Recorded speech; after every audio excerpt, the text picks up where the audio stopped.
জবানকে নিয়ন্ত্রণ করুন। জবানকে নিয়ন্ত্রণ করবেন তো দুনিয়াতেও মুক্তি পাবেন, পরকালেও মুক্তি পাবেন।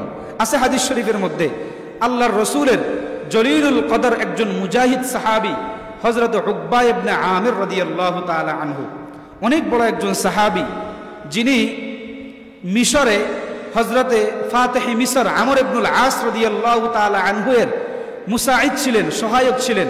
যখন মিশর বিজয় করেছিলেন তখন হযরত আমর ইবনুল আস রাদিয়াল্লাহু তাআলা আনহু এর সাথে উকবা ইবনে আমির রাদিয়াল্লাহু তাআলা আনহু ছিলেন সহযোগী। এবং উকবা ইবনে আমির রাদিয়াল্লাহু তাআলা আনহু আল্লাহর রসুলের বিশিষ্ট সাহাবী। উনার মাকবারা কবর মিশরে অবস্থিত। আমি উনার কবর জিয়ারত করেছি মিশরে। উনার কবরের পাশেও এই হাদিসটা লেখা আছে। উনার থেকে আল্লাহর রসুলের বর্ণিত অনেক হাদিস রয়েছে, কিন্তু উনার কবরের পাশে একটা হাদিস লেখা আছে। সেই হাদিসটা এখন শোনাবো।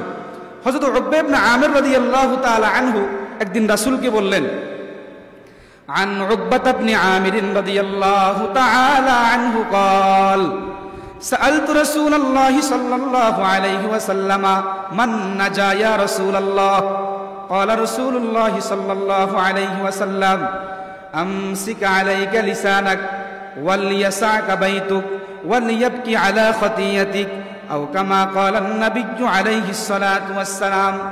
হযরত উকবা ইবনে আমির রাদিয়াল্লাহু তাআলা আনহু বলেন, আমি একদিন আমার প্রিয় নবীজি সাল্লাল্লাহু আলাইহি ওয়াসাল্লামকে বললাম, মান নাজাতু ইয়া রাসূলুল্লাহ, দুনিয়াতে মুক্তি পাবো কিভাবে, পরকালে মুক্তি পাবো কিভাবে? রাসূল বললেন, তিনটি কাজ করবা, দুনিয়াতেও মুক্তি পাবে, পরকালেও মুক্তি পাবে। এক নাম্বার, আমসিকা আলাইকা লিসানাক, জবানকে নিয়ন্ত্রণ করো। আমসিকা আলাইকা লিসানাক, জিহ্বাকে কন্ট্রোল করো। আমসিকা আলাইকা লিসানাক, জবানকে মিথ্যা থেকে পরিষ্কার করো, জবানকে গীবত থেকে পবিত্র করো, জবানকে শিকায়ত থেকে পবিত্র করো, জবানকে মিথ্যা অপবাদ দেওয়া থেকে পবিত্র করো, জবানকে গালি দেওয়া থেকে পবিত্র করো, জবানকে তুমি অশ্লীল বাক্য উচ্চারণ থেকে পবিত্র করো। আমসিকা আলাইকা লিসানাক, জবানকে নিয়ন্ত্রণ করো। নাম্বার 2, ওয়ালিয়াসাকা বাইতুক, যখন ফিতনা শুরু হবে তখন তুমি তোমার ঘরে অবস্থান করো, তোমার বাসস্থানে অবস্থান করো। নাম্বার 3, ওয়ালিয়াবকি আলা খতিয়াতিক, তোমার পিছনের জিন্দেগীর সকল গুনাহের জন্য আল্লাহর কাছে রোনাজারি করো, আল্লাহর কাছে কান্নাকাটি করো। এই তিনটি কাজ যদি তুমি করতে পারো হে উকবা, তাহলে তুমি শোনো, দুনিয়াতেও মুক্তি পাবে, পরকালেও মুক্তি পাবে। তাহলে দুনিয়াতে পরকালে মুক্তি পাওয়ার জন্য 1 নাম্বার রাসূলের যে ফর্মুলা, এটার নাম হলো আমসিকা আলাইকা লিসানাক, জবানকে নিয়ন্ত্রণ করা, জবানকে কন্ট্রোল করা। এটা নিয়ন্ত্রণ করবেন তো আপনি দুনিয়াতেও মুক্তি পাবেন, পরকালেও মুক্তি পেয়ে যাবেন। এটা এতটাই গুরুত্বপূর্ণ। আমাদের পুরো অঙ্গ প্রত্যঙ্গের মধ্যে সবচেয়ে ভয়ানক অঙ্গ হলো আমাদের জিহ্বা। বলেন, সবচেয়ে ভয়ানক অঙ্গ কোনটি? জিহ্বা, আমাদের মুখ, আমাদের জবান। আমার কথা নয়, আল্লাহর রসুলের বিশিষ্ট সাহাবী সুফিয়ান ইবনে আব্দুল্লাহ আস-সাকাফি রাদিয়াল্লাহু তাআলা আনহু, অনেক বড় একজন সাহাবী। উনি নিজেই হাদিসটি বর্ণনা করেছেন, যে হাদিসটি তিরমিজি শরীফের 2410 নম্বর হাদিসের বর্ণনা। তিনি একদিন বলেন, আমি রাসূলকে বললাম, আন সুফিয়ান ইবনে আব্দুল্লাহ আস-সাকাফি রাদিয়াল্লাহু তাআলা আনহু قال قلت يا رسول الله صلى الله عليه وسلم حدثني بأمر أعتصم به وقال لي قل ربي الله ثم استقم وقلت يا رسول الله ما أخوف ما تخاف علي فأخذ بلسان نفسه ثم قال هذا أو كما قال النبي عليه الصلاة والسلام। হযরত সুফিয়ান ইবনে আব্দুল্লাহ আস-সাকাফি রাদিয়াল্লাহু তাআলা আনহু তিনি বলেন, আমি একদিন আমার রাসূলকে জিজ্ঞেস করলাম, ওগো নবীজি, হাদ্দিসনি বিআমরিন, এমন একটি সংবাদ দেন, এমন একটি আমল দেন, এমন একটি আমল আমাকে বাতলে দেন, যে আমল আমি আ'তাসিমু বিহি, সদা সর্বদা ধরে রাখবো, আঁকড়ে রাখবো, অটল অবিচল থাকবো সেই আমলের উপরে। এরকম একটি আমল আমাকে শিখিয়ে দেন। রাসূল বললেন, 1 নাম্বার আমল শুনো, তুমি বলো রব্বি আল্লাহ সুম্মা ইসতাকিম, আল্লাহকে রব হিসেবে পরিচয় দাও এবং এই রুবুবিয়তের উপরে তুমি মুস্তাকিম থাকো, অটল থাকো, অবিচল থাকো। আল্লাহকে রব মানার পরে কারো সাথে শিরিক করবা না, আল্লাহকে রব মানার পরে মাজারে যাইবা না, আল্লাহকে রব মানার পরে কোনো দরবারে যাইবা না, আল্লাহকে রব মানার পরে কারো কাছে সন্তান চাইবা না, আল্লাহকে রব মানার পরে কারো কাছে বৃষ্টি চাইবা না, সবকিছু আল্লাহর কাছে চাইতে হবে। এটার উপর অটল অবিচল থাকো। এই নসিহত আল্লাহর রসুল সুফিয়ান কি করলেন? এরপর হযরত সুফিয়ান ইবনে আব্দুল্লাহ আস-সাকাফি নিজের জীবনের উপরে তিনি হতাশা হয়ে রাসূলকে বললেন, ইয়া রাসূলুল্লাহ, মা আখওয়াফু মা তাখাফু আলাইয়া। আপনি রাসূলের দৃষ্টিতে আমার জন্য আমার পুরো অঙ্গ প্রত্যঙ্গের মধ্যে সবচেয়ে ভয়ানক কোন জিনিসটি, কোন অঙ্গ, যে ভয়ানক অঙ্গ আমাকে দুনিয়াতেও ধ্বংস করে পরকালেও ধ্বংস করবে, এরকম কোন অঙ্গটি বা আমার কোন অঙ্গের ব্যাপারে আপনি রাসূলের, আমার কোন অঙ্গের ব্যাপারে আপনার রসুলের ভয় হয় যে এটা আমার জন্য সবচেয়ে ভয়ানক? তখন রসুল কি করলেন দেখেন, ফাআখাযা বিলিসানি নাফসিহি, আল্লাহর রসুল নিজ হাতে নিজের জিহ্বাকে এরকম ধরলেন আর বললেন, সুম্মা ক্বালা হাযা হাযা, এই তোমার পুরো বডির মধ্যে, ফুল বডির মধ্যে সবচেয়ে ভয়ানক অঙ্গ হলো তোমার জিহ্বা। সবচেয়ে ভয়ানক অঙ্গ কোনটি? তোমার জিহ্বা। জিহ্বাকে কন্ট্রোল করো, ধ্বংস হইবা না। জিহ্বাকে নিয়ন্ত্রণ করো, ধ্বংস হইবা না। আর জিহ্বাকে নিয়ন্ত্রণ করতে পারবে না, দুনিয়াতেও ধ্বংস, পরকালেও ধ্বংস। এই শিক্ষা কে দিয়েছেন? আল্লাহর রসুল তার সাহাবীকে, যে পুরো অঙ্গ প্রত্যঙ্গের মধ্যে সবচেয়ে ভয়ানক অঙ্গের নাম হলো, আল্লাহ রসুল দেখিয়ে দিলেন নিজ জিহ্বা ধরে, নিজে জিহ্বা ধরে আল্লাহ রসুল শিক্ষা দিলেন। ফাআখাযা বিলিসানি নাফসিহি, নিজের জিহ্বা নিজে ধরলেন আর বললেন হাযা হাযা, এই অঙ্গটাই তোমার ফুল বডির মধ্যে সবচেয়ে ভয়ানক, তোমাকে ধ্বংস করার জন্য। হযরত মুআজ ইবনে জাবাল থেকে একই মর্মে একটি হাদিস বর্ণিত।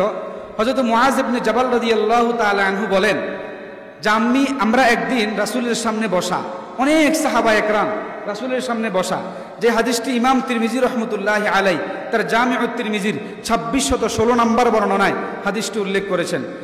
আন মুআজ ইবনে জাবাল রাদিয়াল্লাহু তাআলা আনহু قال كنت مع النبي صلى الله عليه وسلم فقال رسول الله صلى الله عليه وسلم لي ألا أخبرك برأس الأمر وعموده وذروة سنامه قلت بلى يا رسول الله قال رسول الله صلى الله عليه وسلم رأس الأمر الإسلام وعموده الصلاة وذروة سنامه الجهاد فقال النبي صلى الله عليه وسلم ألا أخبرك بملاك ذلك كله قلت بلى يا رسول الله فأخذ لسانه ثم قال كف عليك هذا فقلت يا رسول الله إنا لمؤاخذون بما نتكلم به قال رسول الله صلى الله عليه وسلم ثقلتك أمك يا معاذ ثقلتك أمك يا معاذ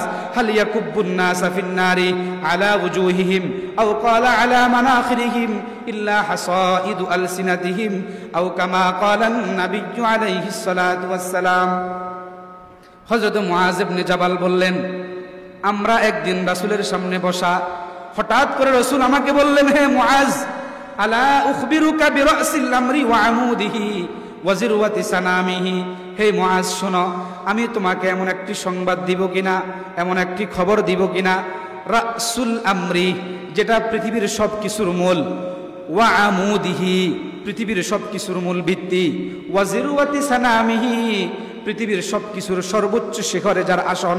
কুলতু বালা ইয়া রাসূলুল্লাহ, হযরত মুআজ বললেন, হ্যাঁ আল্লাহর রাসূল অবশ্যই বলবেন।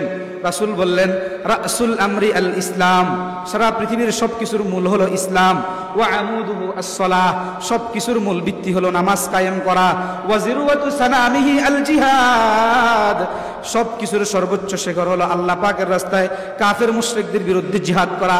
যখন তারা ইসলামের উপরে দুশমন, ইসলামের উপরে যখন আক্রমণ করবে তাদের বিরুদ্ধে জিহাদ করা, এটা হলো সর্বোচ্চ শিখরে। এই কথা বলার পরে হযরত মুআজ ইবনে জাবাল রাদিয়াল্লাহু তাআলা আনহুকে আল্লাহর রাসূল আবার বললেন, হে মুআজ, তোমাকে তিনটি কথা বললাম। এক নাম্বার রাসুল আমরি আল ইসলাম, সব কিছুর মূল হলো ইসলাম, ওয়া আমুদুহু আস-সালাহ, সব কিছুর মূল ভিত্তি হলো নামাজ, ওয়া যিরওয়াতু সানামিহি আল জিহাদ, সব কিছুর সর্বোচ্চ শিখর হলো জিহাদ। এই তিনটি জিনিসকে তুমি একসাথে একটা জিনিসের অধীনে রাখবা, এই তিনটি জিনিসকে একটি জিনিস নিয়ন্ত্রণ করবে। আলা উখবিরুকা বিমালাকি যালিকা কুল্লিহি, ওই জিনিসটার নাম বলবো কিনা? কুলতু বালা ইয়া রাসূলুল্লাহ, হযরত মুআজ বললেন, হ্যাঁ আল্লাহর রাসূল বলেন। তখন রাসূল বললেন, কুফা আলাইকা হাযা, জবানকে নিয়ন্ত্রণ করো। কি বললেন? জবানকে নিয়ন্ত্রণ করো। কুফা আলাইকা হাযা, জবানকে নিয়ন্ত্রণ করো। তখন হযরত মুআজ আশ্চর্য হয়ে বললেন, ইয়া রাসূলুল্লাহ ইন্না লামুআখাযুনা বিমা নাতাকাল্লামু বিহি। ওগো আল্লাহর রাসূল, আমরা এই জবান দিয়ে যাহা কিছু বলি, এই জবান দিয়ে যা কিছু উচ্চারণ করি, এই জবান দিয়ে যত কথা বলি, ইন্না লামুআখাযুন, আল্লাহ কি আমাদেরকে ধরবেন কিনা, আল্লাহ কি আমাদেরকে পাকড়াও করবেন কিনা, আমরা কি আল্লাহর দরবারে পাকড়াও হব কিনা, এই জবানের কথার কারণে, জবানের উচ্চারণের কারণে, জবানকে ব্যবহার করার কারণে আল্লাহর রাসূল গরম হয়ে গেলেন। আল্লাহর রাসূল হযরত মুআজ ইবনে জাবালকে ধমক দিয়ে বললেন সাকিলাতকা উম্মুকা ইয়া মুআজ, সাকিলাতকা উম্মুকা ইয়া মুআজ, হে মুআজ, তোমার মা তোমাকে হারিয়ে ফেলুক, তোমার মা তোমাকে হারিয়ে ফেলুক, তোমার মা তোমাকে হারিয়ে ফেলুক, তুমি এটা কি বললা? জবান সম্পর্কে তুমি জানো না? তাহলে শোনো, হাল ইয়াকুব্বুন নাসা ফিন নারি আলা ওয়ুজুহিহিম আও ক্বালা আলা মানাখিরিহিম ইল্লা হাসাইদু আলসিনাতিহিম আও কামা ক্বালা নবী আলাইহিস সালাতু ওয়াস সালাম। কিয়ামতের ময়দানে আল্লাহ রাব্বুল আলামিন এক শ্রেণীর মানুষদেরকে উপর করে উল্টা করে জাহান্নামের দিকে আল্লাহ পাক নিয়ে যাবেন। ফেরেশতাদেরকে বলবেন এদেরকে উপর করে সোজা করে না, উপর করে উল্টো করে, নাক মুখ থাকবে জমিনের সাথে মিলানো, উপর করে টেনে টেনে জাহান্নামে নিয়ে যাও।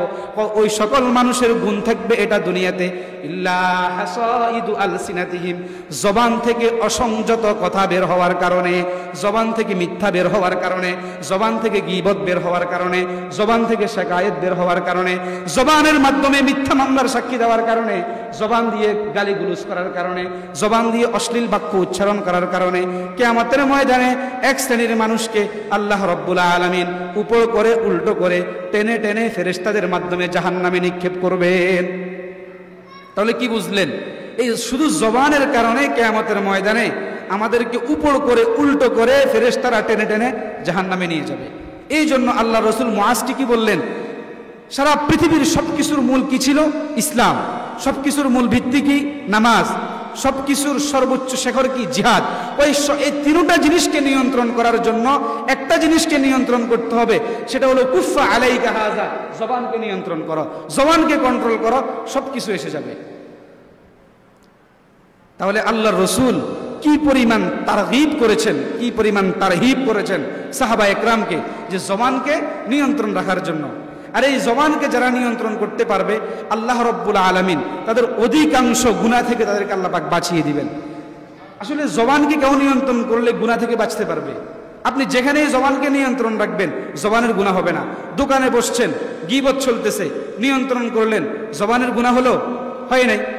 ঘাটে বসলেন, গোসল করতে আসলেন, অনেক মানুষ একজন মানুষের খামোখা বেহুদা সমালোচনা করতেছে, আপনি সেখানে জবানকে নিয়ন্ত্রণ করলেন, জবানের গুনাহ হইল? হয় নাই। এই জন্য এক হাদিসের মধ্যে আছে, যে হাদিসটি ইমাম ইবনে কুদামা আল মাকদিসি রাহমাতুল্লাহি আলাইহি তার বিখ্যাত কিতাব মুখতাসার মিনহাজুল কাসিদিন, সেই কিতাবের মধ্যে হাদিসটি উল্লেখ করেছেন। আল্লাহর রাসূলের বিশিষ্ট সাহাবী হযরত আব্দুল্লাহ ইবনে উমর রাদিয়াল্লাহু আনহুমা থেকে হাদিসটি বর্ণিত। আন আব্দুল্লাহ ইবনে উমর রাদিয়াল্লাহু তাআলা আনহুমা قال قال رسول الله صلى الله عليه وسلم من كف لسانه ستر الله عورته أو كما قال النبي عليه الصلاة والسلام। আল্লাহর রাসূল বলেন, মান কাফা লিসানাহু, যে ব্যক্তি তার জবানকে নিয়ন্ত্রণ করতে পারবে, যে ব্যক্তি তার জবানকে কন্ট্রোল করতে পারবে, আল্লাহর রাসূল বলেন সাতারাল্লাহু আওরাতাহু, আল্লাহ পাক রব্বুল আলামিন তার সকল গুনাহকে গোপন করে রাখবেন। আপনি জবানকে কন্ট্রোল করবেন, আল্লাহ আপনার গুনাহ গোপন রাখবে। সুবহানাল্লাহ। হযরত আব্দুল্লাহ ইবনে মাসউদ রাদিয়াল্লাহু তাআলা আনহু তিনি বলেন, আমার যদি কোনো অঙ্গ প্রত্যঙ্গের মধ্য থেকে কোনো একটা অঙ্গকে লম্বা সময় পর্যন্ত কারাগারে বন্দী রাখতে হয়, জেলখানায় বন্দী রাখতে হয়, তাহলে সেই অঙ্গের নাম হলো আমার জবান। আল্লাহ রাসূলের সাহাবী, জান্নাতি সাহাবী, যারা রাসূলকে দেখেছেন তারা নিঃসন্দেহে জান্নাতি, এদের শরীরকে জাহান্নামের আগুন স্পর্শ করতে পারবে না। তাও হযরত আব্দুল্লাহ ইবনে মাসউদ রাদিয়াল্লাহু তাআলা আনহু ছিলেন একজন জলিলুল কদর, উঁচু মাপের একজন সাহাবী। তিনি বলেন, যে বর্ণনা এসেছে, হযরত ইমাম আবু বকর ইবনে আবি শাইবা রাহমাতুল্লাহি আলাইহি জগদ্বিখ্যাত মুহাদ্দিস ছিলেন।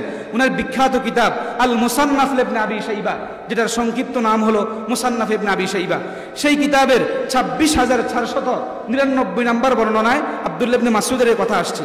عن عبد الله بن مسعود رضي الله تعالى عنه قال ما شيء أحوج إلى طول سجن من لساني তিনি বলেন আমার পুরো অঙ্গ প্রত্যঙ্গের মধ্যে কোনো অঙ্গকে যদি অপরাধের কারণে জেলখানায় বন্দী করতে হয়, কোনো অঙ্গকে যদি নাফরমানির কারণে কারাগারে লম্বা সময় বন্দী রাখতে হয়, মিন লিসানি, সেটা হলো আমার জিহ্বা। সাহাবা একরাম রাসূলের সামনে বসতেন, রাসূলের সুহবত পেয়েছেন, রাসূলের সংস্রবে জান্নাতি হয়ে গেছেন।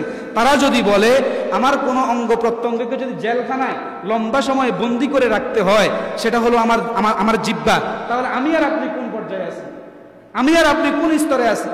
তারা তো জান্নাতি সাহাবী ছিলেন, তাদের জান্নাতে যাওয়া নিয়ে কেউ সন্দেহ করতে পারবে না। আহলে সুন্নাত ওয়াল জামাতের আকীদা, সকল সাহাবী তারা জান্নাতি, যারা রাসূলের সংস্রব পেয়েছেন সবাই জান্নাতি। এমন জান্নাতি সাহাবী বলেন আমার অঙ্গ প্রত্যঙ্গের মধ্যে কোনো অঙ্গকে যদি লম্বা সময় কারাগারে বন্দী রাখার প্রয়োজন হয়, সেটা হলো আমার জিহ্বা। চিন্তা করছেন? হযরত আবু দারদা রাদিয়াল্লাহু তাআলা আনহুর খুবই চমৎকার একটি কথা। আবু দারদা রাদিয়াল্লাহু তাআলা আনহু বলেন, যেটা হযরতে ইবনে কুদামা আল মাকদিসি রাহমাতুল্লাহি আলাইহি উনার মিনহাজুল মুখতাসার ও মিনহাজুল কাসিদিনে উল্লেখ করেছেন। আবু দারদা রাদিয়াল্লাহু তাআলা আনহু বলেন আল্লাহ রাব্বুল আলামিন আমাদের সবাইকে একটি মুখ দান করেছেন, দুইটি কান দান করেছেন। বলেন আমাদের মুখ কয়টি? মুখ কয়টি? একটি। আর কান কয়টি? দুইটি। কান কয়টি?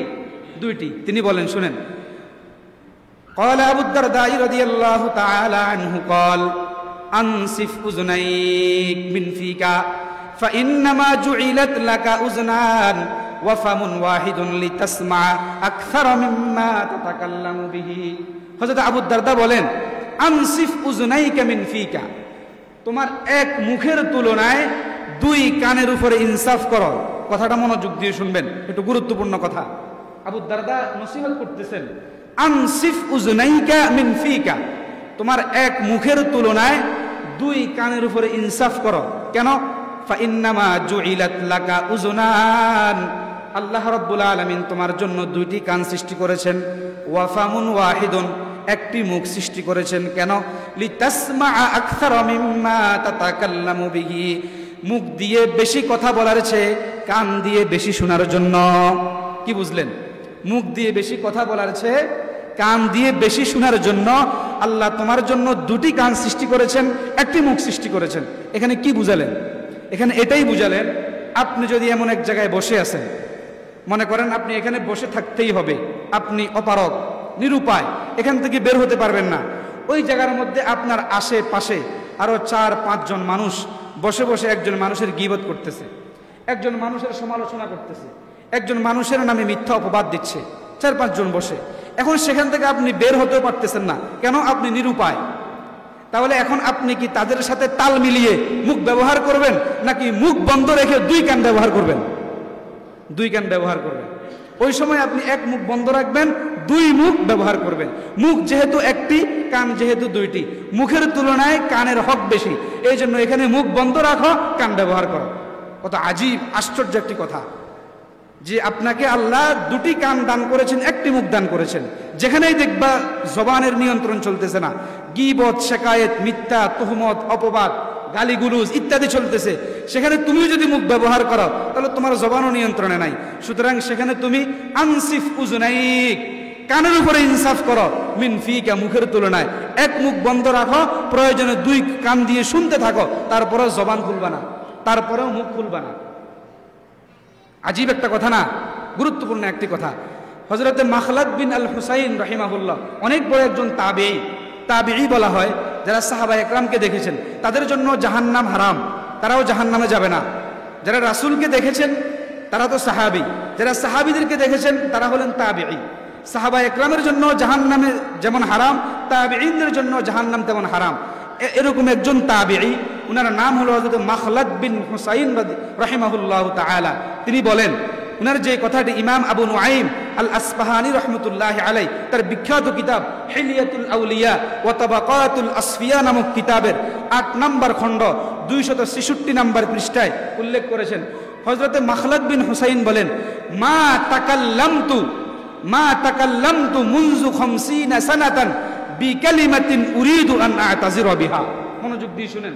হযরত মাখলাদ বিন হুসাইন বলেন, আমি যেদিন থেকে শুনেছি আল্লাহর রাসূল বলেছেন এই জবান হলো তোমাদের পুরো অঙ্গ প্রত্যঙ্গের মধ্যে সবচেয়ে ভয়ানক, ওই দিন থেকে মা তাকাল্লামতু মুনযু 50 সানাতান বিকালিমা, ওই দিন থেকে আজ পর্যন্ত 50 বছরের মধ্যে আমি কখনো এমন একটি কালিমাও উচ্চারণ করি নাই উরিদু আন আতাজিরা বিহা, যেই শব্দ যেই কালিমার কারণে আল্লাহ আমাকে কিয়ামতের ময়দানে ধরবেন।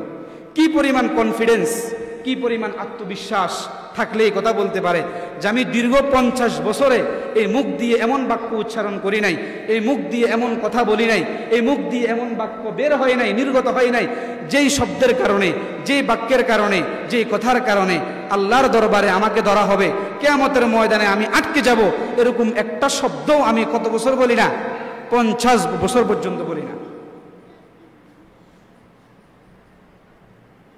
যাই হোক, আমাদের আলোচ্য বিষয় ছিল যে পুরো অঙ্গ প্রত্যঙ্গের মধ্যে, ফুল বডির মধ্যে সবচেয়ে ভয়ানক অঙ্গ, যে অঙ্গের মাধ্যমে আমাদের গুনাহ সংগঠিত হয়, যে অঙ্গের মাধ্যমে আমরা দুনিয়াতেও ধ্বংস হবে, পরকালেও ধ্বংস হয়ে যাব, সে অঙ্গের নাম কি? জবান। অঙ্গের নাম কি বলে? জবান। আজকে আলোচনা থেকে যদি এতটুকু নিয়ে যেতে পারেন যে আমাদের পুরো অঙ্গ প্রত্যঙ্গের মধ্যে সবচেয়ে ভয়ানক অঙ্গ হলো আমাদের জবান। সুতরাং জবানকে যদি আমরা কন্ট্রোল করতে পারি, নিয়ন্ত্রণ করতে পারি, তাহলে কিয়ামতের ময়দানে আল্লাহর রাসূল সাল্লাল্লাহু আলাইহি ওয়াসাল্লাম আমাদের জন্য জান্নাতের জিম্মাদার হয়ে যাবেন। এতটুক কথাও যদি আমরা আজকে এখান থেকে নিয়ে যেতে পারি, তাহলে এতক্ষণ পর্যন্ত যে আলোচনা হয়েছে, এই আলোচনা আমাদের জন্য সার্থক হবে, সাফল্যময় হবে। আল্লাহ রাব্বুল আলামিন আমাদের সবাইকে সদা সর্বদা হার হালতে জবানকে নিয়ন্ত্রণ রাখার জন্য তৌফিক দান করুন। ওয়া মা আলাইনা ইল্লাল বালাগ।